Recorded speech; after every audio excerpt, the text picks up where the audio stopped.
बिस्मिल्लाहिर्रहमानिर्रहीम। अस्सलाम वालेकुम। मैं हूं आपका मेज़बान वसी शाह और आप देख रहे हैं ज़बरदस्त। नाज़रीन, आप जिन लोगों की फरमाइश करते हैं उनमें से एक जो हैं आर्टिस्ट, वो आज हमारे मेहमान हैं।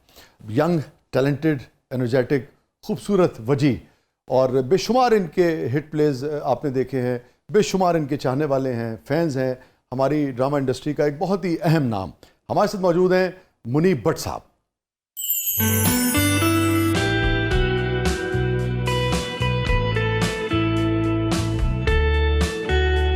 मौलवी साहब, जिंदगी ने दो राहें पिलाकर खड़ा कर दिया।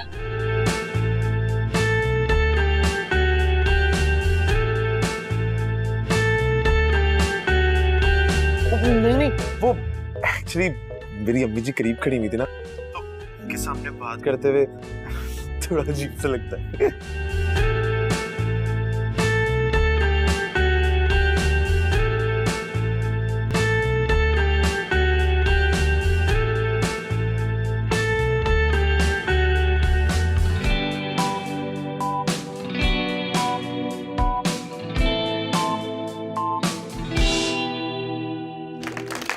Welcome to the show Bhatt साहब।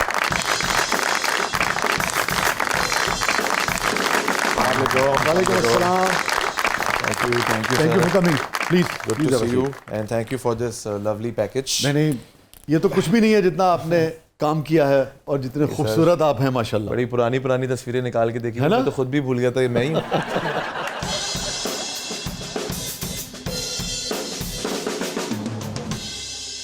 तो सबसे पहले तो आपके आने का बहुत बहुत शुक्रिया, आपने वक्त निकाला। Thank you Muneeb, pleasure. Thank you so much. और ये फरमाइए कि कुबट एहो जिहा भी है जिहड़ा घट सोहना होवे। पता नहीं, मैं तो नहीं देखा। बहुत अच्छे।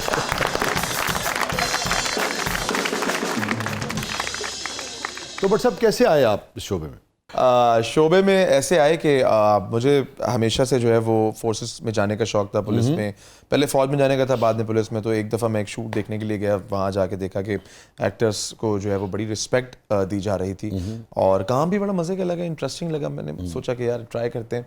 तो अल्लाह ताला ने नसीब, रिस्क जो है वो इसी से मंसूब किया हुआ था, तो आ गए। हाँ, आप अगर फोर्सेस में जाते बड़े हैंडसम ऑफिसर होते हैं आप। है ना sir, thank you so much. आपका हुस्न नज़र है। नहीं, देखो भट्ट साहब की उर्दू एकदम से बदल गई है ना। आपके सामने बैठा हूँ, मेरा जरा अच्छे अल्फाज इस्तेमाल करें। नहीं, बहुत अच्छी बात है, बहुत अच्छी बात है। आपका बचपन पंजाब में गुजरा या कराची में? सर, पंजाब में मैं पहली दफ़ा आया था when I was 7 years old with my father. मेरे चाचू की शादी थी एंड उसके बाद मैं कभी नहीं आया। उसके बाद मैं डस्का से हमारा ताल्लुक है। अच्छा। मेरे फादर जो है वो डस्का से हैं, तो वहाँ पे मैं एक दफ़ा आया। उसके बाद मैं कभी दोबारा आया ही नहीं। मतलब उसके बाद मैं 15-16 साल का था तो एक दफ़ा आया और उसके बाद फिर मतलब टोटल मैं 4 दफ़ा गया हूँ वहाँ पे। पंजाब आना शुरू हुआ मैं जब मैं थोड़ा अपने काम में एस्टैब्लिश होना शुरू पॉपुलर हो हुआ। गए। हाँ, तो फिर यहाँ पे जैसे जैसे काम आता गया तो फिर यहाँ आते गए। अब बिल्कुल ऐसा लगता है कि कोई मुझसे पूछता है आप कहाँ से हो, कराची से हो, लाहौर से हो? मैं जहाज से हूँ। हाँ। मतलब कभी यहाँ होते हैं, कभी वहाँ होते हैं, तो बस। और सभी हमारे शहर हैं, लाज़िम बात है। और लाहौर में इतनी, मैं आपको लिटरली बताऊँ, मैं खुद कराची से हूँ। कराची वाले भी बहुत प्यार देते हैं, ऐसी बात नहीं है, लेकिन जो लाहौर का प्यार है ना, वो मतलब कि आप अल्फाजों में वो बयान नहीं कर सकते। जो लाहौरी और जो हमारे यहाँ के जो लोग, पंजाब के लोग, not only from Lahore but Punjab के लोग जितना प्यार देते हैं, भाई सलाम है उनको यार। इतना प्यार, इतनी मोहब्बत करते हैं। वाह, उन्होंने तो लगता है ना बट्टा दा मुंडा ते अपना ही है। एग्जैक्टली।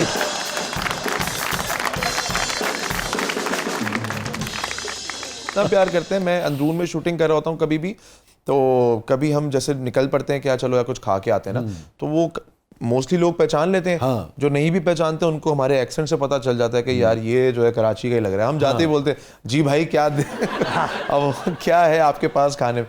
वो बताए आप बाहर से आए, कराची से आए? जी यार हमसे आपसे पैसे ही नहीं ले रहे। फिर प्यार है लोगों का, अच्छा लगता है, बहुत अच्छा लगता है।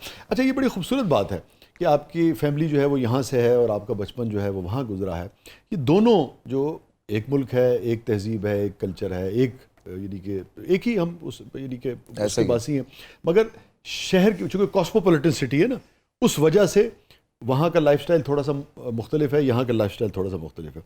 दोनों जगह की क्या स्ट्रेंथ्स हैं और क्या आप समझते हैं ऐसी चीज़ें जो मुख्तलिफ हैं? कराची में ये है कि अगर आपको काम आता है और आप मेहनत कर सकते हैं तो कराची में कोई बंदा भूखा नहीं सो सकता अगर मेहनती है तो। कराची में काम माशाल्लाह बहुत है। कराची के थोड़े से मसले मसाइल हैं कि इंफ्रास्ट्रक्चर जिस तरीके से डेवलप होना चाहिए था, जितनी आबादी बढ़ी है जिस तरह से। जितनी वहाँ पे रोड्स और बाकी सारी जो सहूलियात हैं बेसिक वो होनी चाहिए थी, उनका फुकदान है बनिस्बत लाहौर के, बनिस्बत इस्लामाबाद के। जबकि कराची हम लोग जो हैं वो पाकिस्तान की इकोनॉमी को चलाने में 70%, 70-75% हम मुंडा कराची दा हो गया बिल्कुल है। किरदार अदा करते हैं। नहीं, मैं आपको सीरियस बता रहा हूँ। हमारा ताल्लुक जो है वो इलेक्ट्रॉनिक मार्केट से है। मेरे फादर का इलेक्ट्रॉनिक हमारा ये जो LED टीवी होती है हमारी, इसको बनाने की फैक्ट्री है। अच्छा। तो हम वहाँ पे जी कराची में तो वहाँ पे हमारी इलेक्ट्रॉनिक मार्केट के अंदर जो एक टावर है कोऑपरेटिव मार्केट और ओडियन सेंटर, वो एक टावर इतना टैक्स पे करता है जितना ये पंजाब का एक शहर शायद पे करता हो। सो हम इतना टैक्स पे करते हैं और उसके एवज हमें जो सहूलियात मिलनी चाहिए वो हमें मुयसर नहीं होती। अब हम आ जाते हैं लाहौर की तरफ।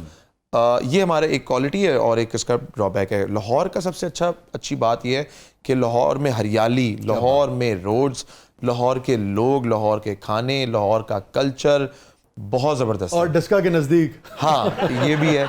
और ड्रॉबैक मुझे यह लगता है कि यार यहाँ पे ना लोग, मैंने देखा है काफ़ी शॉर्ट टेम्पर्ड है। अच्छा, मतलब फील मुझे ऐसा हुआ कि थोड़े से लाउड हैं। मतलब मुझे लगता है कि यार थोड़े से रिएक्शंस जो है ना लोगों के, वो a bit louder than Karachi. Warmth ज्यादा है या लाउड ज्यादा है? इसको आप वार्मथ भी कह सकते हैं। लाउडनेस ऐसे होती है, जैसे अब मैं कराची से हूँ ना, तभी मैं बैठा हुआ था गाड़ी में आ रहा था, तो मैं उनसे बात कर रहा था। मैंने जी भाई यहाँ से राइट, हाँ ले लेता हूँ मैं। मैंने अच्छा भाई ले भाई। मेरा नहीं, मैं मैप में देखता हूँ, नहीं मुझे पता है। अच्छा भाई आप ले लो, आपको जैसे समझ आ रहा है। और जितनी अच्छी उर्दू आपकी है, और जैसे अभी आपने लफ्ज अदा किया फुकदान ना जी, तो हम जब अदा करेंगे तो वो काफ जो है वो काफी रहेगा।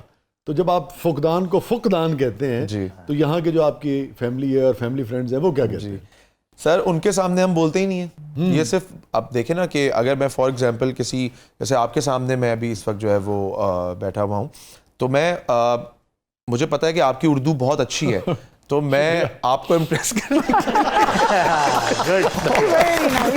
अच्छे उर्दू के जो लफ्ज हैं, अल्फाज हैं, बहुत अच्छा बोला, वो मैं आपको बहुत अच्छा लगा। सही आपको बता रहा हूँ कि मैं इस वजह से अदा कर रहा हूँ। अगर जैसे कोई मुझे पता होगा कि यार अच्छा इनको नहीं इतनी समझ आएगी उर्दू की, तो मैं उनके मुताबिक ही गुफ्तगू करूँगा। मुताबिक देखो मैं सही बता रहा हूँ। अच्छा ये हमारा जो है ना, ये मैं बताऊँ हमारे डायरेक्टर हैं, उन्होंने ये काफी, होता क्या है कि when you work with different directors ना, दे टीच यू समथिंग, सब कुछ नया सीखते हैं हम सब। जी, तो मुख्तलिफ हिदायतकारों के साथ काम करके फ़ायदा ये हुआ कि उन्होंने हमारी उर्दू ठीक करवा दी। और मुझे खुद ज़ाती तौर पे बहुत शौक है सीखने का। तो मैं आज से 6-7 साल पहले मैं उर्दू अखबार पढ़ रहा होता था सेट पे, which is very unusual for an actor जिसकी मेरी जितनी एज थी उस टाइम पे, 25-26 साल का बच्चा, आप देखो कि अखबार पढ़ रहा है बैठ के। पढ़ना ही अब कहाँ रह गया यार। मैं पढ़ रहा होता था अखबार, और मैं क्यों पढ़ रहा होता था कि मेरी उर्दू साफ हो। मैं उर्दू ड्रामे में काम करता हूँ, मेरी उर्दू साफ होनी चाहिए, इस वजह से। इवन अभी जो आपने कराची के हवाले से गुफ्तगू की और इकोनॉमी के हवाले से गुफ्तगू की, उसने भी मुझे बड़ी खुशी थी। उसके ऊपर बात हो सकती है, मगर उससे अंदाज़ा हुआ कि हमारा जो एक्टर है, जो नौजवान आ रहे हैं, उनको कितनी अवेयरनेस है हमारे पॉलिटिकल मामलात पे, हमारे मौशी मामलात पे। तो ये बड़ा अहम है। अगर आपने अच्छा रोल करना है मुनीब, और अच्छी तरह से परफॉर्म करना है, और आने वाले दिनों में एक्टिंग को एक टूल के तौर पे इस्तेमाल करना है कि सोसाइटी में कुछ चेंज आप ला सकें, तो उसके लिए बड़ा ज़रूरी है कि सोशली और पॉलिटिकली आप लोग अवेयर हों। तो मुझे बड़ी खुशी हुई आपने जो sir, thank you so much.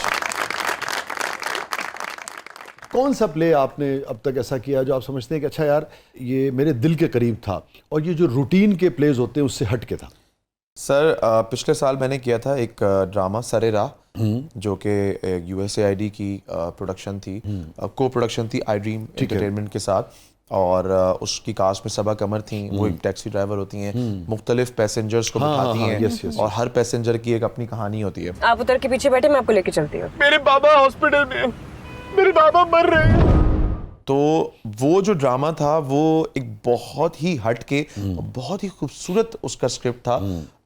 उसमें मेरा जो किरदार था वो एक बॉर्न इंटरसेक्स, जिसको हम जिसका वर्ड जो है वो हर्माफ्रोडाइट है, उसका किरदार मैंने प्ले किया था, जो कि एक बच्चा होता है बचपन से पैदाइशी तौर पे, और उसके वालिद साहब उसको कहते हैं कि मैं तुम्हें जो है वो डांस करने में और मतलब अब दूसरे कामों में, गलत जिस तरफ कामों वो में जाना चाहता है। नहीं तुम्हें जाने दूंगा।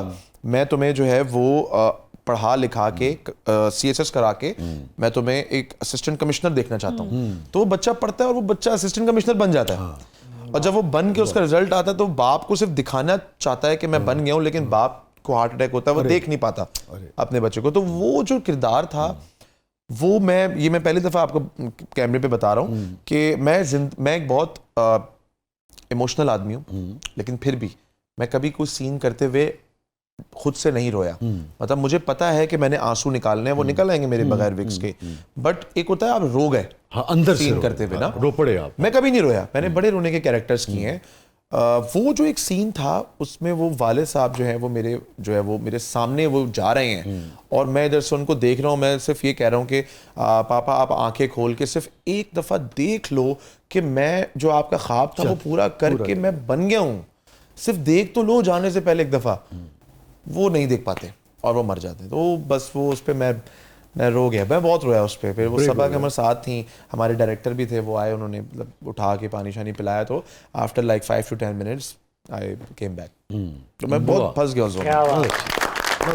तो देखो ना, एक सेंस ऑफ कंट्रीब्यूशन आपको हुआ ना, यार मैंने एक कंट्रीब्यूट किया सोसाइटी में कुछ। बिल्कुल सर, बिल्कुल। और ये देखो कितना अहम मैसेज है। अभी भी जब आपने ये बात की तो ये मैसेज करोड़ों लोगों तक गया होगा कि यार अगर कोई ख्वाजा सरा है और वो दुनिया में आए हैं तो वो जितने भी प्रोफेशंस हैं उसमें मेहनत करके, तरक्की करके और अपना किरदार जो है वो अदा कर। सर नॉट ओनली ख्वाजा सरा, अगर आपके घर में अल्लाह ना करे, लेकिन अगर कोई बात नहीं, अगर हो भी जाते हैं, कोई जहनी अपाहिज पैदा हो जाए या माजूर बच्चा पैदा हो जाए या बाद में भी हो जाए, तो आपने उसको डिस्करेज नहीं करना है, आपने उनको इनकरेज करना है और मोटिवेशन देनी है उनको कि भाई आप की भी जिंदगी है और आप भी कुछ कर सकते हो और जो करोगे बेटा हम आपके साथ हैं। हमारे हमारे एक दोस्त हैं, तैमूर उनका नाम है, बहुत अच्छे शायर हैं और मेरा अगर हाफजा ठीक काम कर रहा है तो उन्होंने PhD की है। एक हमारे दोस्त थे जो नाबीना थे और वो टेलीफोन ऑपरेटर थे। तो किसी भी नौयत की अगर कोई डिफरेंटली एबल्ड कोई शख्स है तो वो अपनी जो कुछ अल्लाह ने उसे दिया है उसके मुताबिक बहुत सारे काम जो है वो कर सकता है इज्जत के साथ और सोसाइटी में एक अहम किरदार जो है वो अदा कर सकता है। बिल्कुल बहुत अच्छे भट्ट साहब, क्या कहेंगे, बहुत ही उम्दा। नाज़रीन स्टे विद अस, कहीं नहीं जाइएगा।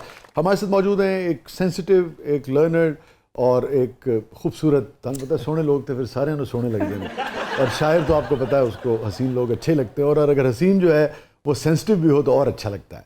बहुत अच्छा लगा भट्ट साहब से मिलकर। कहीं नहीं जाइएगा, छोटे से वक्फे के बाद वापस आते हैं। हमारे साथ मौजूद हैं one and only Muneeb Bhatt साहब। प्रोग्राम के अगले मरले में आपके लिए बहुत कुछ है, आप देख रहे हैं जबरदस्त।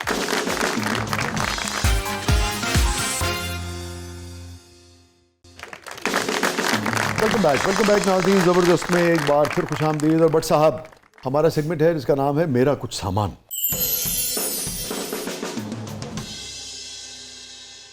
रिदा,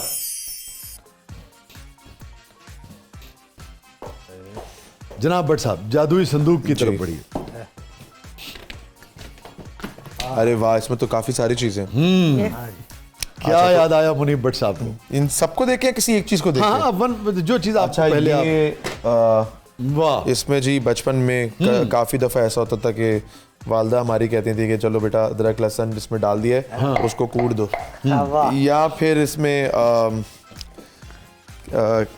इसमें हमने क्या काफ़ी दफ़ा हमने इसमें लाल मिर्चें भी कूटी हैं, काली मिर्चें भी कूटी हैं और हरी मिर्चें तो अभी भी, बल्कि 1-1.5-2 महीने पहले मैंने दोस्तों के लिए बारबेक्यू किया था तो हरी मिर्चें मैंने इसी में कूटी थी। अच्छा, वेरी गुड। तो घर के काम में आप हाथ बटाते हैं? हाँ सर, बटाना चाहिए, मर्दों को भी बटाना चाहिए। अब दौर बड़ा जो है वो चेंज हो गया है और ये जो एक चीज़ थी पहले कि जी मर्द जो है वो किचन में जो है वो बिल्कुल नहीं जाते और बस औरतें ही रोटी बनाएंगी और मर्दों का कोई काम नहीं है, तो ये जो है वो बड़ी पुरानी बात है। मुझे तो बड़ा मज़ा आता है कुकिंग करने में। काफ़ी दफ़ा रात में अगर बेगम को लेट नाइट क्रेविंग हो जाए, कुछ खाने का दिल करे, मैं बोलता हूँ भाई चिल करो, रिलैक्स करो, पूरा दिन तुमने काम किया, मैं जाके किचन में कुछ जो बड़ा हुआ होता है, रखा हुआ होता है, वो गर्म करके और ला के रोज़ देता हूँ। बल्कि मुनीब, मैं आपको एक बात बताऊँ, जैसे ये बच्चों के हवाले से खास ये भी और ख़ास तौर पे बच्चों के हवाले से अमूमन ये तासुर था 90s तक कि भाई बच्चे को उठाना भी जो है ना बाप वो बहुत यानी कि शौक से नहीं उठाते, तो सिर्फ औरत का, बीवी का काम है।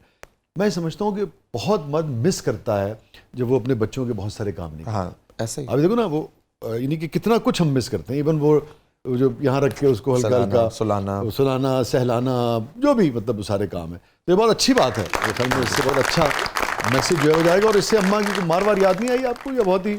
सर इससे तो कभी मार नहीं पड़ी क्योंकि ये बहुत छोटा है, हम तो रेंज में नहीं आते थे। तो मैं बड़ा तेज था, मतलब मैं फुर्तीला बच्चा था बहुत ज्यादा। हाँ। तो इससे तो रेंज में नहीं आते थे। हाँ। तो मेरी जो पिटाई थी वो डांगा नाल वालदा से जो है वो मेरी तकरीबन काफ़ी सारी चीज़ें यूज़ हुई हैं। हाँ। जिसमें जो सारे फहरिस्त आप कह सकते हैं वो मेरी ही बेल्ट।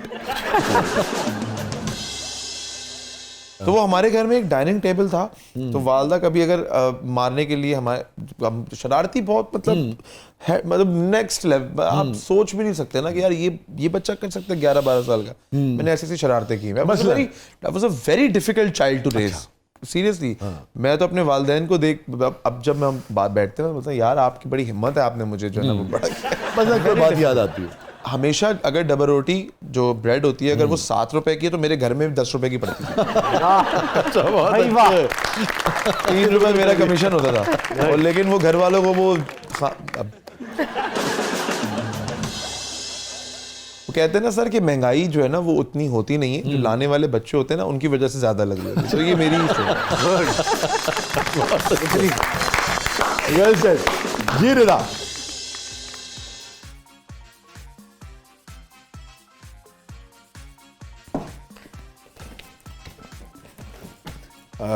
ओके। अरे वाह, क्या कहते हैं आप लोग यहाँ पे? गुल्लक भी, गल्ला। गल्ला, हम तो गल्ला कहते हैं। गल्ला सर ये बड़ा जबरदस्त है गल्ला। इससे तो बड़ी यादें हैं। हाँ, कि मैंने बड़ा रखा है अपने पास। और अब तो खैर बच्चों के वो मनी सेव करने वाले वो बॉक्सेस इलेक्ट्रॉनिक आ गए हैं। लेकिन बट साहब इसका जो मजा होता था ना जो तोड़ने का, वो सर इससे मेरी बड़ी तल्ख याद भी है। अच्छा। सर जब मैं छोटा था, 13-14 साल का था, तो जब छुट्टियां होती थी तो वालिद साहब अपने साथ काम पे जाते थे। हाँ। उस वक्त तो हमारी शॉप्स थी। हाँ, इलेक्ट्रॉनिक की जी। तो वहाँ पे जो है वो, अब आपको पता है शॉप्स के अंदर जो है ना वो एक दराज होता है जहाँ पे कैश होता है। उसको गल्ला कहते थे ना, दराज भी, हम दराज कहते थे उसको। पंजाब में उसको गल्ला, पंजाब में गल्ला ही कहते हैं। तो वो दराज होता था एक जहाँ पे जिसकी चाबी जो थी अब वो उसी के पास होगी जो सीट पे बैठेगा। अब मेरे वाले साहब बैठते थे बाहर और छोटा जो मेरा भाई था वो कहीं इधर होता था। तो मैं बड़ा बेटा हूँ क्योंकि, तो मुझे दराज की चाबी दी हुई थी ना, तो मैं सेठ का बेटा था। अब वो सेठ का बेटा बैठा हुआ है सीट पे। अब किसी को पता नहीं कि सेठ का बेटा जो है वो है बड़ा तकरीबकार। वो भी डबल रोटी 10 रुपए की लेके आया। अब वो मैंने क्या करना सर, वो अब डेली, अब वो माशाल्लाह शॉप कोई भी हो, हाँ हाँ, तो दिन में लाखों की सेल है। हाँ, कैश का काम होता है सारा, कैश ही आ रहे होते हैं। वो आपको पता है शॉप्स पे ना वो बैंक में फॉरेन का रुझान नहीं है, कैश होता है। अब वो सब कैश पड़ा हुआ है, 500-500 रुपए के नोट पड़े हुए हैं, गड्डियां पड़ी हैं सारी। अब मेरी pocket money 200 rupees per week. सामने मैं देख रहा हूँ यार गड्डियां शड्डियां पड़ी हुई हैं। तो मैंने क्या 15-20 लाख रुपया पड़ा है। मैंने क्या किया सर, वो डेली का जो है ना, मैंने वो गड्डियों में से ना 500 रुपए निकालना शुरू कर दिया डेली। अब वो इतना कैश है, अब वो कैश में क्या है कि 500 रुपए तो पता भी नहीं चलेंगे।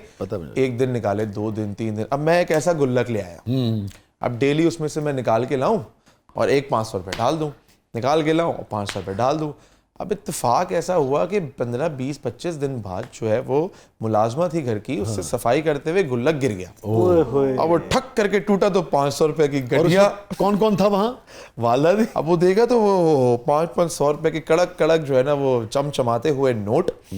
तो वालदा ने बोला इतने सारे पैसे कहाँ से आ गए? वो घर में बात फैल गई, गल्लाओ बेल्ट।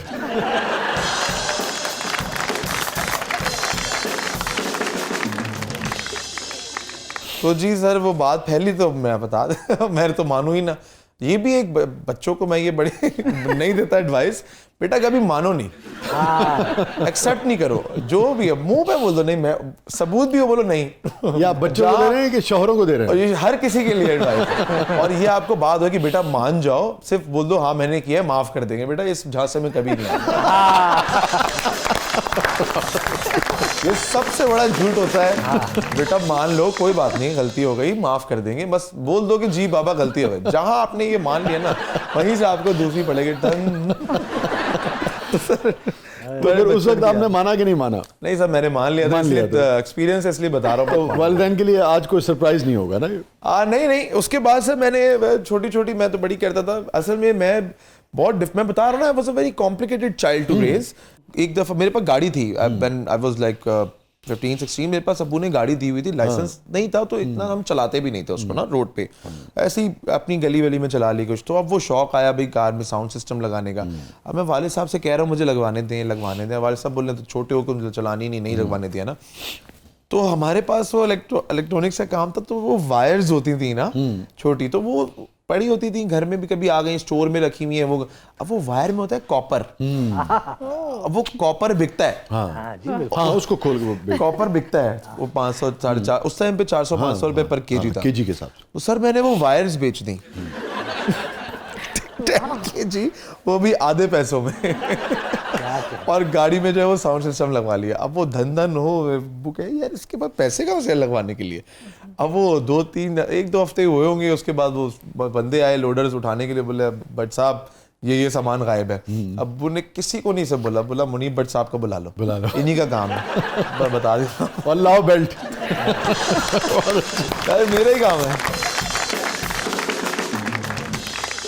ये सब बचपन की बातें थी, बस छोटे थे उस टाइम पे, और ना सुनना जो था ना वो, मतलब मेरा ये था कि मैं ना वे आउट निकालने में बहुत तेज हूँ। मैं यही बोलता हूँ कि यार अगर मैं एक्टर नहीं होता ना तो मैं प्रोडक्शन में होता या कोई ऐसे काम में होता जहाँ पे स्ट्रीट स्मार्टनेस की जरूरत पड़ती है। I am very street smart.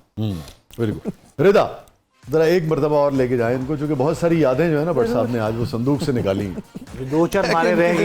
हाँ भट्ट साहब की अच्छी बात ये है कि भट्ट साहब आपको गुफ्तगू करना अच्छा लगता है सर। आई लव ये बात बहुत अच्छी बात है, बोलने वाले लोग हैं आप। हाँ यस प्लीज आइए जी। बिस्मिल्लाह।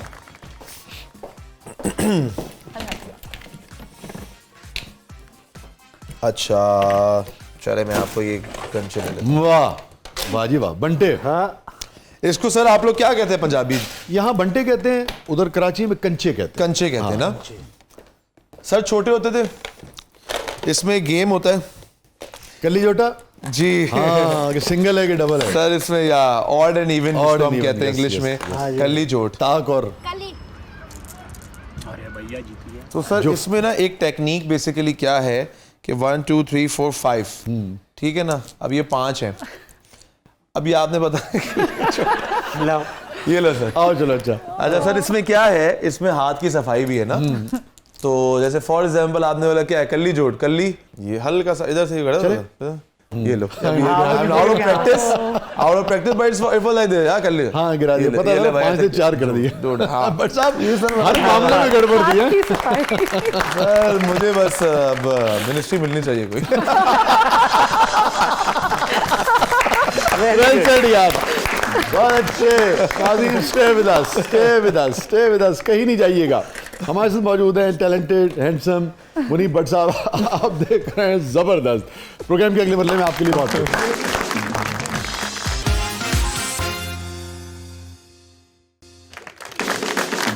वेलकम बैक नाज़रीन। जबरदस्त में एक बार फिर खुशामदीद। और रिदा क्या है प्रोग्राम के इस मरले में?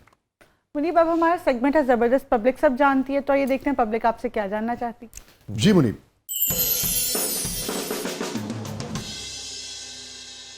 अस्सलाम वालेकुम मुनीब साहब, मेरा आपसे सवाल ये है कि मैंने सुना है कि आपको आलिया भट्ट के साथ जो है ना वो फिल्म की ऑफर हुई थी, तो क्या ये बात सच है? और अगर ये बात सच है तो फिर बात आगे क्यों नहीं बढ़ी? प्लीज़ इसका जवाब दे दें। हाँ मुनीब तो खबर है? नहीं ऐसी कोई बात नहीं है, ये पता नहीं किस क्या मजाक। नहीं ऐसी कोई बात नहीं है, There's nothing like that। अच्छा ऐसी कोई ऑफर नहीं? नहीं कहाँ। चलिए आलिया के साथ ना हुई हो, दीपिका के साथ हुई ऑफर। नहीं ऐसी कोई बात नहीं है।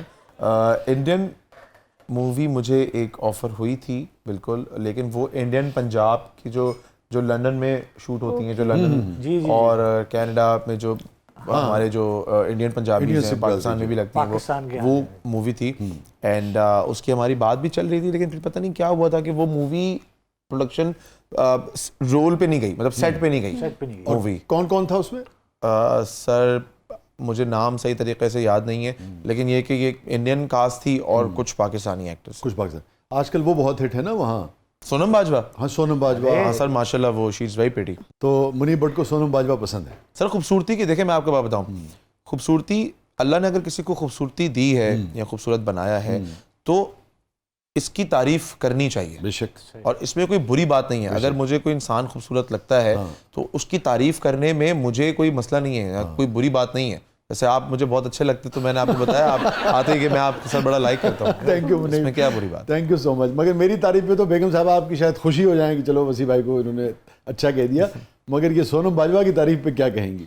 नहीं सर, हम इस चीज़ में बड़ा, मेरी वाइफ को पता है मेरे बारे में, तो तारीफ कर लेते हैं उनके सामने। हाँ सर, ऐसी कोई बात नहीं। हाँ, पढ़ी लिखी बीवी है, मतलब समझदार है, उसको पता है मेरा। लेकिन एकदम से टोन डाउन क्यों हो गई तुम्हारी? नहीं सर, टोन मेरी हमेशा से ही अपना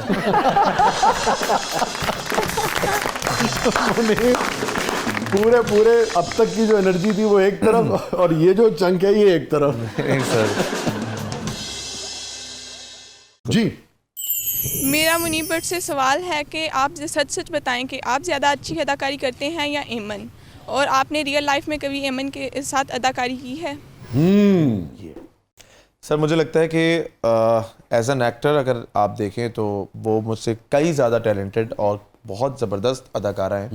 एंड बहुत दफ़ा जब मैंने कभी उसको परफॉर्म करते हुए देखा है तो मैं अक्सर कभी उसको मैंने देखता था, मैं बोलता था यार बहुत ज़बरदस्त, कोई ऐसा फ्लॉ नज़र नहीं आ रहा कि जिसमें मैं एज एन एक्टर उसमें जो है वो क्रिटिसाइज़ कर सकूँ, यहाँ ऐसे नहीं ऐसा हो सकता था। बल्कि वो अभी भी कोई ड्रामे में अगर मेरा कोई कैरेक्टर मैं कोई प्ले कर रहा हूँ तो वो मुझे अभी भी बताती हैं कि नहीं इसको आप ऐसे नहीं, अगर आप ऐसे करते तो ज़्यादा बेहतर होता। और रियल लाइफ अदाकारी बिल्कुल मैं ये बोलूँ कि नहीं जी मैं तो बिल्कुल नहीं बोलता, अदाकारी नहीं की तो बड़ा झूठ होगा। ऑब्वियसली हर बंदा करता है, कई दफ़ा करते हैं। पकड़ी जाती है कि नहीं? नहीं सर, 10 साल हो गए अदाकारी का तजर्बा है, अब इतने भी कच्चे नहीं है। पकड़ाई नहीं देते। लेकिन आज ये तो पकड़ाई देगा ना कि आप पकड़ाई नहीं देते। हाँ सर, ये फिर बैलेंस कर लें। जी मुनीब साहब, दुरफिशा, हानिया आमिर और नाज़िर जहांगीर में से एमन आपको किसके साथ खुशी खुशी ड्रामा करने की इजाज़त दे देंगी और किसके ड्रामे देखने पर भी पाबंदी लगा देंगी? अच्छा, किसी के साथ जो है वो ड्रामा करने से देखने पे पाबंदी नहीं लगती। हमारा बहुत इस मामले में बड़ा क्लियर हमारा रिलेशनशिप है। Work is work, personal life is my personal life. तो ऐसा कुछ भी नहीं है कि पाबंदी लगा देगी। बट अगर आप मुझसे पूछेंगे तो मैं इन तीनों अदाकारों का बहुत बड़ा फ़ैन हूँ and I love watching their place. ठीक है। और तीनों यार हमारे मुल्क तो का उनकी बहुत तरफ से कोई पाबंदी नहीं, आपकी तरफ से रजामंदी है जी, है ना? मुझे कोई एतराज़ नहीं। अच्छा, और ये बताइए कि एमन के साथ आपको कितना इत्तेफाक हुआ काम करने का? सर हमने एक ड्रामा किया था बांदी, उसके बाद हमारी शादी हो गई थी। हाँ। उससे पहले हमने आई थिंक दो सीरियल्स किए थे यार, जिंदान था, एक खातून मजा, तो टोटल 3 ड्रामे थे और 1-2 टेलीफिल्म। बाद में बहुत ज़्यादा नहीं किया इकट्ठे? सब बाद में तो वो 2018 में हमारी शादी हो गई थी। अच्छा, अभी बस इन 4-5 सालों में इतना नहीं किया? नहीं सर। तो क्या हंसते रहते थे जब सीन करते थे इकट्ठे? नहीं सर, मैं आपको बात बताऊं कि जब जब मंगनी हो गई थी उसके बाद जब हम बांदी कर रहे थे तो होता क्या है कि मुझे लगता है कि यार थोड़ा सा मुश्किल हो जाता है। अच्छा। उसका रीज़न ये होता है कि जब आप को एक्टर्स हैं, आपका कोई आपस में रिलेशन नहीं है, उस टाइम पे बहुत आसान है काम करना। अच्छा। क्योंकि जो रिलेशनशिप की चीज़ें हैं वो आपके बीच में नहीं है। सही है। अब होता क्या है कि अगर फॉर एग्जांपल मैं मियाँ बीवी हैं और हम साथ को एक्टर्स भी हैं, तो क्या होगा कि कहीं ना कहीं कुछ ना कुछ ऐसी बात होगी, क्यों मैं क्यों करूं, या तुम ऐसे नहीं ऐसे करो, फलाना नहीं क्यों फलाना, बात हो जाती है ना सर।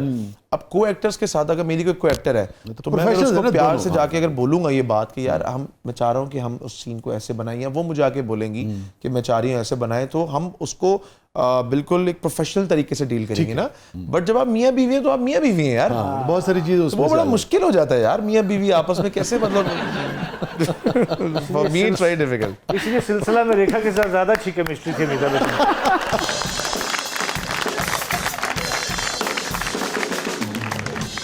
मुनीब, आप व्लॉगिंग भी करते हैं, आपकी फैमिली भी उसका पार्ट होती है, बट कुछ पोर्शन ऑफ सोसाइटी ऐसी है जिसको फैमिली व्लॉगिंग पे बहुत एतराज़ है, तो आपका इस पर क्या पॉइंट ऑफ व्यू है? Let me correct you in this.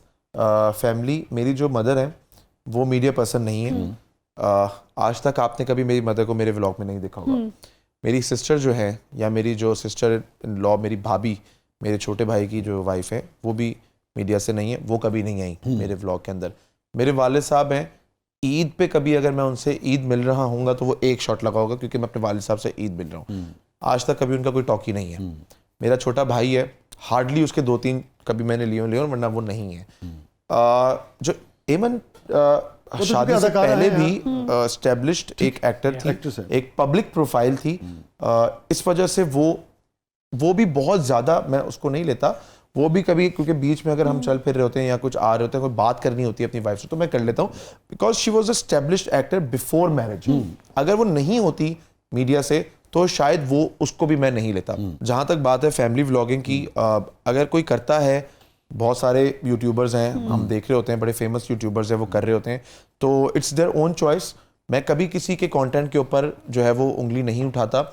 हर इंसान का एक अपना सोचने समझने का तरीका होता है, अगर वो उसमें कंफर्टेबल है तो इट्स गुड फॉर देम, उसकी चॉइस है। हाँ, उसकी अपनी चॉइस है, मैं कौन होता हूँ उसको बुरा ठीक बोलने है वाला। मुनीब, ये बताइए कि जब लोग कोई भी चीज़ पोस्ट करते हैं, वो फैमिली व्लॉगिंग है या नहीं है, मगर लाजमत फैमिली के साथ कोई भी चीज़, और बेशुमार लोग कर रहे होते हैं ना, तो बाज़-औक़ात ट्रोलिंग होती है, बाज़-औक़ात को बैकलैश आता है, उसको कैसे देखते हैं, कैसे फेस करते हैं, कैसे हैंडल करते सर अल्हम्दुलिल्लाह हम जो है ना वो एक हद से ज़्यादा कैमरे को अपने घर में नहीं लेकर आते।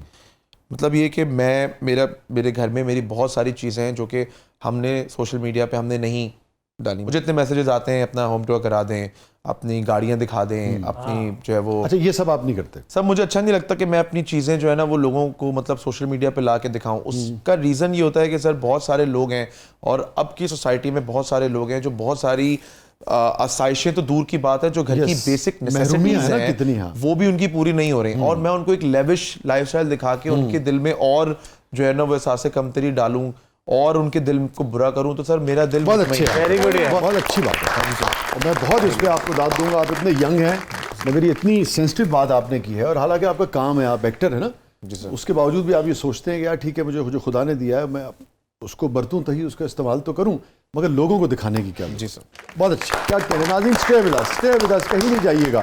हमारे साथ मौजूद हैं one and only Muneeb Bhatt साहब। प्रोग्राम के अगले मरले में आपके लिए बहुत कुछ है, आप देख रहे हैं ज़बरदस्त।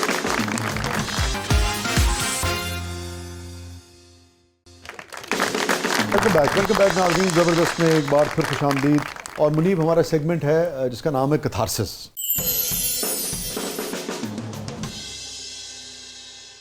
Any regret in life?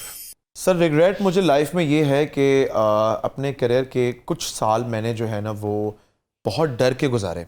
डर से मुराद ये कि डर जो होता है ना सर, वो इंसान की काबिलियत को खा जाता है। बहुत अच्छे। मैं काफ़ी टाइम ऐसा हुआ कि जब मैं मतलब आगे आ गया, हीरो बन गया, ड्रामे में लीड कैरेक्टर्स करना शुरू हो गया, तो मैं बहुत डर गया। किस नौइयत का डर? सर डर ऐसा था कि कहीं मुझसे कोई बुरा काम ना हो जाए, जिसकी वजह से जो स्ट्रगल करके मैं यहाँ तक पहुँचा हूँ मुझे दोबारा पीछे ना जाना पड़े, या मुझे कंसिडर ना किया जाए अच्छे ड्रामों में, तो कहीं मैं कोई बुरा काम ना कर जाऊँ या कोई बुरा कैरेक्टर ना प्ले कर जाऊँ। तो उस डर में क्या हुआ कि बड़े अच्छे डिफरेंट कैरेक्टर्स जो मुझे ऑफर हो रहे थे उस टाइम पे, वो मैं छोड़ता गया कि यार नहीं मैं नहीं, पता नहीं मैं कर पाऊंगा नहीं।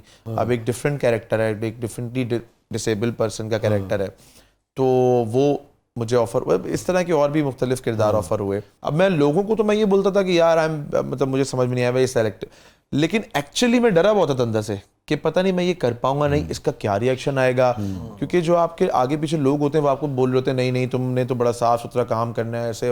अब मुझे वो रिग्रेट नहीं है, क्योंकि अब मैं बहुत ब्रेव हूँ अपने काम में। मुझे एक सिक्योरिटी आ गई है माइंड में कि यार इंशाल्लाह जो भी हम करेंगे हम उसमें अपना 100% देंगे। इज्जत देने वाली ज़ात अल्लाह ताला की। वाह। और कोई ऐसी बात मुनीब जिसपे ज़मीर, जिसे कहते हैं ना, मलामत करता रहता हो? अल्लाह पाक का बहुत करम है, मेरा ज़मीर मुतमईन है कि मेरी ज़ात से मुझे नहीं याद पड़ता कि मैंने कभी किसी के साथ ऐसी ज़्यादती कर दी हो जिसका बाद में मुझे गिल्ट हुआ हो। कहीं पे मुझे लगता है कि अगर हाँ मुझे थोड़ा सा यहाँ पे सख्त रवैया रख देना चाहिए था, तो सर मैंने नहीं रखा। अच्छा, वहाँ पे ठीक। एक दफ़ा तो ऐसे भी हुआ था कि मेरी सेट से 3 घड़ियाँ मेरी चोरी हो गई सेट से, और मेरी कॉन्टिन्यूटी की घड़ियाँ। कॉन्टिन्यूटी मैं व्यूअर्स को बता दूं कि अगर हमने एक सीन में पहनी हुई होती है तो हमें वो दूसरे सीन में भी पहननी है, तो दोबारा लेनी पड़ेगी, वो आपको दोबारा पहननी पड़ेगी, क्योंकि वरना कॉन्टिन्यूटी का जंप आ जाएगा। और मेरे लिहाज से महंगी घड़ियाँ थी? सर महंगी घड़ियाँ थी, बहुत महंगी नहीं थी, लेकिन ठीक है, एक अच्छे अमाउंट की घड़ियाँ थी। तब वो 3 घड़ियाँ मेरी चोरी हो गई। थोड़ी सख्ती की हमने सेट पे। अब मुझे अब लोगों पे किसी एक दो लोगों पे शक हो भी रहा था, मुश्किल सिचुएशन होती है, शक हो रहा था किससे कि यार कहें, ये क्या ना हो करें। या ये ना हो या फलाना हो। तो मैंने वो हमारे जो लाइन प्रोड्यूसर साहब थे वो कभी से मैंने यार देखो सख्ती वक्ती किसी पे नहीं करो, हम इसको देख लेते हैं यार, आप किसी पे इल्ज़ाम तराशी नहीं करो। बाद में फिर खैर बहरहाल वो पता लग गया कि किसने लिया है। हमने उसको फ़ोन किया भाई किधर है, कह रहा है मैं तो सदर आया हूँ बेचने। ओ भाई मतलब बेची तो नहीं अभी, कह रहा है नहीं भाई। मैंने बोला वापस आ, कह रहा है एक शर्त पे आऊँगा, आप मारेंगे तो नहीं। मैं बोला आपको कोई टच भी नहीं करेगा। कह रहा नहीं सर वो प्रोडक्शन। अब वो ENG के लड़कों की ना बड़ी कम बेचारों की सैलरीज होती हैं, वो फ्रस्ट्रेटेड होते हैं, वो सिर्फ सर सोच रहे होते हैं कि कोई मौका मिल जाए और बस मतलब ना हाथ खोलें। मैं कोई इस बच्चे को ना हाथ भी नहीं लगाना, ठीक है कोई बात नहीं। वापस नहीं उसको बोला बेटा आप घर जाओ, हमने उसको कुछ भी नहीं बोला। तो सर हम कोशिश करता हूँ मैं कि बाद में गिल्ट ना हो, ऐसा कोई काम ना ही करें। बहुत अच्छी बात है। अल्लाह करे तमाम जिंदगी आपकी ऐसे ही गुजरे इंशाल्लाह। भट्ट साहब, हैप्पीएस्ट मोमेंट आपकी जिंदगी का जिसने मुनीब भट्ट साहब को बहुत खुशी दी हो, सबसे ज्यादा खुशी दी? सर पहली औलाद बेटी, माशाल्लाह। मैं वो तो ऐसी खुशी थी कि बस मैं नाकाबिले बयां है और अल्फाजों क्या नाम है में। आपकी साहबजादी का? सर अमल मुनीब भट्ट। माशाल्लाह। अमल फर्स्ट डॉटर उसका नाम अमल है, she is 5 years old। Second daughter is 1.5, उसका नाम मिरल है, मिरल मुनीब भट्ट।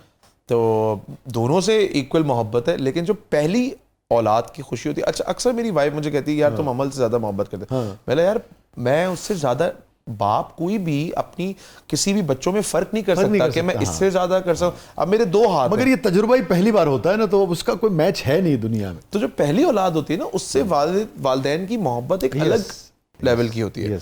बट साहब कोई ऐसी चीज़, कोई ऐसा वाकया, कोई ऐसा रिलेशन, बाज़ औक़ात लोग बेशुमार चीज़ें होती, कोई ऐसा नुकसान जो ज़िंदगी में, कोई ऐसा काम, कोई ऐसा प्रोजेक्ट जो आप सोचते हैं यार ये मैं डिलीट कर दूं, ये ज़िंदगी से काश ये पोर्शन निकल जाए? हाँ सर, यूजुअली जब हम स्ट्रगल कर रहे थे तो उस टाइम पे कई दफ़ा ऐसा होता था। अभी भी हम देख रहे होते हैं कि अब तो चलो हम अल्लाह ताला ने इज़्ज़त दे दी, एक मुकाम दे दिया, लेकिन ये कि जो हमारे AD हजरात होते हैं जिनको हम एसोसिएट डायरेक्टर कहते हैं, वो सर बड़ा बुरा रवैया रख रहे होते हैं ना। तो मुझे अभी भी याद है वो जो मेरा स्ट्रगलिंग पीरियड का जो शुरू का पहला साल था, आई थिंक पहला या दूसरा साल, तो सर वो अगर मेरे बस में हो तो मैं वो डिलीट करना चाहूँगा, क्योंकि उसमें लोगों ने इतना बुरा रवैया मुझसे रखा हुआ था कि मतलब कि जिसको आप कह सकते हैं कि ना कि मुँह ही नहीं लगाते थे। और मुँह लगाना एक अलग बात होती है, होता है डिसरिस्पेक्ट करना, ह्यूमिलिएट करना। कुर्सी से उठो, ये आर्टिस्ट आके बैठने है, घास से बैठो, अच्छा पानी पिला दें, ये आर्टिस्टों के पीने का पानी है, आपका वो सिक्योरिटी गार्ड के साथ कूलर लगा हुआ है, वहाँ से पी के आ जाओ। अब सीन मेरा एक है, सुबह 10 बजे बुला लिया, 10 बजे बैठे हुए मुनीब भट्ट साहब, अच्छा रात को 10 बजे नहीं आज तुम्हारा सीन नहीं है, कल आओ, कल बुला लिया, कल भी बैठे हुए, PTV की बात बता रहा हूँ सर, बुला लिया, कल भी मैं बैठा हूँ। रात में जाते मैंने पूछ लिया सर मैं 2 दिन से बैठ रहा हूँ सुबह 9 बजे से आके, तो अगर मेरा काम जब है तो आप मुझे, यार तुम्हें ज़्यादा तकलीफ हो रही है क्या? नहीं आओ ज़्यादा तकलीफ हो रही है तो मत आना कल से भाई, हम किसी और कर लेंगे। नहीं सर मैं आ जाऊँ, मैं सर मैं आ जाऊँगा। बाद में हम सोचते थे यार किस तरीके से, मतलब यही बात तरीके से भी कर सकता है, कितना बेइज्जत करते थे सर। और ये पता नहीं क्यों हमारे लोग करते हैं। मेरे सेट पे अगर मैं किसी सेट पे हूँ, आई मेक श्योर कि मेरे सामने कोई AD किसी जूनियर एक्टर के साथ अगर बदतमीजी कर ले तो sir I make sure that जो भी AD है वो उससे अपोलोजाइज करेगा, उसके बाद आगे काम बढ़ेगा। जूनियर एक्टर है, सपोर्टिंग एक्टर है, यंगस्टर है, स्ट्रगलर है, सब रिस्पेक्ट लेने के जो है वो दावेदार है, उनका हक है, रिस्पेक्ट करो। आप रिस्पेक्ट दो उसको भाई, वो घर से काम करने आया है, किसी के लिए किसी से भीख मांग के काम नहीं कर रहा, उसको रिस्पेक्ट दो। तो ये सर मेरा एक बहुत अच्छी बात है। सबसे अच्छी बात पता क्या कि आपको जो तलखी मिली किसी मौके पे ज़िंदगी के, आपने उस तलखी से ना तलखी को मल्टीप्लाई नहीं किया, या आपने रिवेंज नहीं लिया, या आप नेगेटिव नहीं लिए हुए। अच्छी बात यह है उस तलखी से आपने एक पॉजिटिविटी सीखी कि नहीं अब मेरी एक पोजीशन है तो मैं ऐसा किसी के साथ नहीं करने दूंगा। यही मेरे ख्याल में ज़िंदगी का सबक है। ये ज़िंदगी हमें अगर भट्ट साहब आग देना तो हमें उसे हीरे में तब्दील करना। बिल्कुल, बहुत खूबसूरत बात, बहुत खूबसूरत बात, ऐसा ही। तो बहुत अच्छी, मुझे बहुत अच्छी लगी ये बात। मुनीब भट्ट साहब की ज़िंदगी का सबसे गमगीन लम्हा? सर कभी कभार ऐसा होता है कि आप कुछ लोगों से एक्सपेक्ट कर रहे होते हैं कि यार ये ऐसी बात नहीं कहेगा या ये ऐसा नहीं करेगा। अब मुख्तलिफ लोग जब आप आपको पता चल जाता है कि यार इस बंदे ने मेरे लिए ये मैसेज किया और आप वो मैसेज देख रहे होते हैं और फिर आप बोलते हैं यार मतलब यार कैसे यार लोगों में कैसी मुनाफकत है।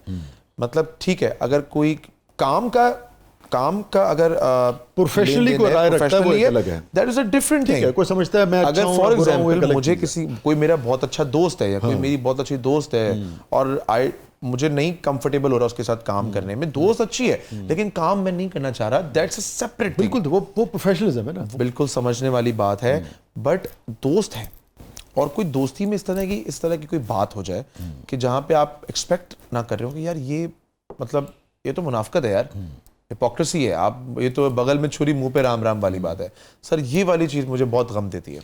नाम लिए बगैर क्या हुआ जिसने गम दिया था सर? गम या आपको तकलीफ मतलब ऐसे ये दोस्त जो है वो बता देते हैं यार फलाने बंदे ने जो है ना मुनीब ये जो है वो चीज़ बोल दी और तो सर उस पर बड़ा गम महसूस हुआ कि यार इसको तो हम भाई समझते थे। अब मेरा प्रॉब्लम है, मेरा प्रॉब्लम ये है कि I am friends with everyone. मतलब अगर मुझसे 2 दफ़ा 3 दफ़ा 4 दफ़ा भी कोई मिलेगा तो वो मेरा दोस्त है। तो अब क्या होता है जब हम दोस्त तो मैं जैसा हूं कि अगर कोई 3-4 दफा मुझसे मिला हुआ मुझे कोई काम दे देगा तो बोलूंगा यार ये मेरे भाई का काम है, इसको हमने करके देना ही काम। तो हम भी इसी तरीके से लोगों से एक्सपेक्ट करना शुरू हो जाते हैं। जब वहां से वो रिस्पांस या कुछ डिफरेंट तरीके का आता है तो फिर हम फिर तकलीफ होती। मेमोरेबल मोमेंट आपकी जिंदगी का?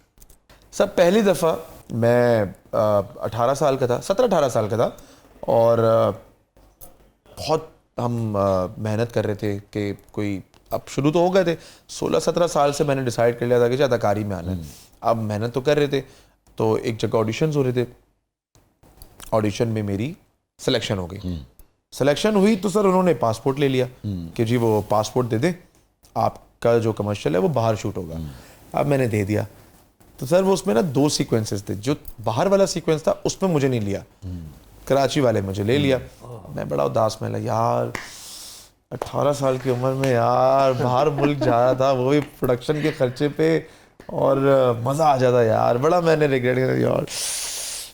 सर 1 हफ्ते बाद वहीं से मुझे कॉल आई कि सर एक दूसरा कमर्शियल है उसमें आपको ले ले। मैंने यार पहले देख लो कौन सा सीक्वेंस है, पाकिस्तान वाला है तो अभी बता दो यार, बाद में मैं बैग पैक कर लेता हूँ, बाद में फिर वो कहते नहीं आपका कंफर्मेशन है सर, आप जा रहे हैं। थाईलैंड में था सर, पहली दफ़ा जब मैं मुल्क से बाहर गया, थाईलैंड गया, और 18 साल का लड़का प्रोडक्शन लेके गई तो वो सर जब मुझे याद है मैं लैंड किया, मेरे साथ और दूसरे एक्टर्स भी थे, शरियार मुनव्वर सिद्दीकी थे, सोनिया हुसैन थी, सना जावेद थी, मैं था, एक और खातून थी अनम फयाज। तो मैं पहुंचा तो मैं देख रहा हूँ सर ऐसे यार क्या, मतलब हम तो सर कराची मैक्सिमम लाहौर गए हुए थे उस टाइम पे, तो वो अच्छा लगता है। पहली दफ़ा जब मैं बाहर गया था पाकिस्तान से बाहर, वो मेरा मेमोरेबल दिन अभी तक याद है मुझे। ये भी याद है पहली दफ़ा शरियार ने मुझे खिलाई थी वो चिकन चिली ड्राई, कि यार मुनीब ये खा बहुत मज़े की होती है, तो वो सर मैं अभी तक नहीं भूलता। बस कौन सा ऐसा मोमेंट जिसने बहुत ही निहाल किया हो, जिस तारीफ ने सरशार कर दिया, आपको भूलते ही ना हो, ऐसे किसी ने तारीफ की हो? एक दिन मैं ऐसे एक बहुत बड़े प्रोडक्शन हाउस में बैठा हुआ और ऑडिशन देने गया था सर। ऑडिशन भी क्या था कि एक लाइन प्रोड्यूसर साहब थे, उनसे मिलने गया था कि जी सर मेरे लिए कोई काम हो तो मुझे बताइएगा। तो उस प्रोडक्शन हाउस की जो मालकिन थी वो गुजर रही थी और उन्होंने गुजरते हुए मेरी तरफ देखा और बेटा तुम एक्टर हो, एक्टिंग करते हो? मैं कोशिश कर रहा हूँ तो उन्होंने बोला अपने असिस्टेंट को यार इस बच्चे का ऑडिशन लो, उसको फलाने कैरेक्टर में उसमें ले लो इनको। तो सर मुझे उन्होंने ऑडिशन लिया, सिलेक्शन हो गई, मुझे उन्होंने ले लिया। मेरा उस वक्त तक कुछ ड्रामा कुछ किया हुआ नहीं था, very new to the industry. ये बात होगी तो 2012-13 की बात है, 12-13 की बात है। अच्छा सर वो कैरेक्टर था टोटल उसमें 15 to 16 सीन्स थे। ड्रामे में मैं व्यूअर्स को बता देता हूँ कम से कम 400 to 500 सीन्स होते हैं, तो उसमें मेरे 16-17 सीन्स थे, दैट्स इट। और वो मैंने किया। अब करके मैं अपने यूनिवर्सिटी के दोस्तों के साथ एक कैफ़े में बैठा हुआ हूँ, तो सामने से मैं देखता हूँ कि एक सिटिंग MNA, मैं नाम नहीं बताऊँगा, सिटिंग MNA, उसके साथ एक सिटिंग मिनिस्टर और एक MPA, वो आए हैं अपनी चेयर से उठ के। उन्होंने बोला आप फलाने। मैंने सर मैं तो आपको जानता हूँ, आप तो फलानी पार्टी के मिनिस्टर हैं। कह रहे जी बेटा मैं आपका ड्रामा देख रहा हूँ, बड़ा अच्छा आपने काम किया। मैंने sir thank you so much. अब मेरे साथ दोस्त भी हैं, अब वो दोस्त एक दूसरे की शक्लें देखें, इधर मेरी शक्ल देखें, कह रहे भाई स्टार बन गया तो यार बट साहब तेरी निकल पड़ी है। पर तो खुशी से निहाल, मैं सोच में लाइक यार ये तो बड़ी जबरदस्त बात हो गई, तो सारे दोस्तों के सामने तो मैं बड़ा खुश हुआ उस टाइम में। उस लम्हे कभी में कभी आपको होता है सर, आप अपने दोस्तों के साथ कहीं बाहर जाए ना तो और जी, आपको लोग पहचान लें, तो फैमिली के साथ इतना मजा नहीं आता, आपको इतना यूफोरिक फील नहीं करते। दोस्तों के साथ जो है ना वो आप ऐसे हो जाते दोस्तों में, अच्छा भाई सही है।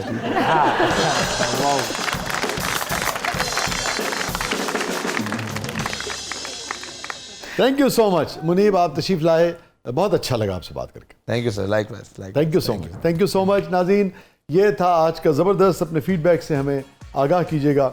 इजाज़त दीजिए, अल्लाह हाफ़िज़।